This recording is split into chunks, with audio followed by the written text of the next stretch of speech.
আসসালামু আলাইকুম খামারি ভাইরা। আজকে আমরা যাচ্ছি মডার্ন ডেইরি ফার্মে। নামটি মডার্ন ডেইরি ফার্ম, কিন্তু খামারে গরু এবং মুরগি দুটোই পালে। তাহলে মুরগির ফার্মটি আজকে ঘুরে দেখি। শুরুতেই বলে নেই, ওনার মুরগির সংখ্যা 2400। ভেতর ঢুকেই দেখি কী অবস্থা। মুরগির ঘনত্ব দেখে তো আমি অবাক, কারণ মুরগির ঘন হয়ে গেলে মুরগির ওজন তো ঠিকভাবে আসে না, তার ইউনিফর্মিটি ভালো থাকে না, ছোট বড় হয়ে যায়। আজকে বয়স 19 দিন, কিন্তু দেওয়ার দরকার ছিল পুরো শেড, তা না করে কেদাকেদি অবস্থায় রেখে দিছে। ওয়ার্কারকে বললাম তাড়াতাড়ি করে জায়গা বাড়াও। যাই হোক, ওয়ার্কারটা ভালো, সে আমার কথা শুনে জায়গা বাড়ানো শুরু করলো। পাশে বাহিরে বসে আরেকজন ফিডার ড্রিঙ্কার ধুইতেছে। জিজ্ঞাসা করলাম, কী দিয়ে পরিষ্কার করো? সে বলে পেপসোডেন্ট দিয়ে। আমি বললাম, মানে? সে হেসে বলে, না ভাই, ডিটারজেন্ট দিয়ে ধুইতেছি। ওকে, এতক্ষণে সে অনেকটা জায়গা বাড়িয়ে ফেলেছে। এবার তাহলে ওজন নিয়ে দেখি কী অবস্থা।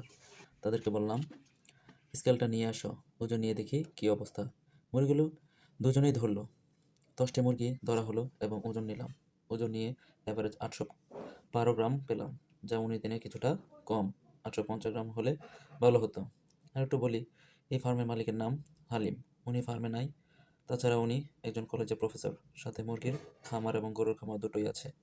তাহলে ভাবেন, মানুষ কতভাবে টাকা উপার্জন করে। তাছাড়া কৃষি মনের ভিতরেও থাকতে হয়। শুনলাম হালিম ভাই ফার্ম আরও বড় করবে, তাহলে চলুন দেখে আসি ফার্মটি।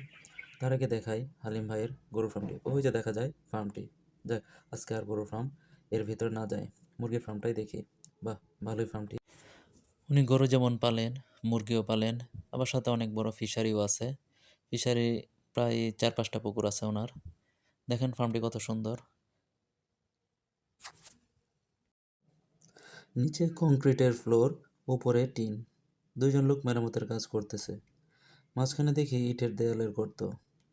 ভাবলাম কি হতে পারে। দুজন লোককে জিজ্ঞাসা করলাম, এগুলো কিসের জন্য? বলল, শীতের সময় যেন আগুনের কয়লা দিয়ে ব্রোডিং করতে পারে, এই জন্য। বাহ, কি দারুণ ব্যবস্থা। যাই হোক, যখন ফার্মটি চালু করবে তখন দেখা যাবে উনি এটি কিভাবে ব্যবহার করেন। খুব শীঘ্রই এটার ভিডিও নিয়ে হাজির হব। তাহলে আজকে থাক, পরবর্তী দিন নতুন ফার্মে নতুন ভিডিও নিয়ে হাজির হব, সাথে সমস্যাগুলো তুলে ধরব। ধন্যবাদ।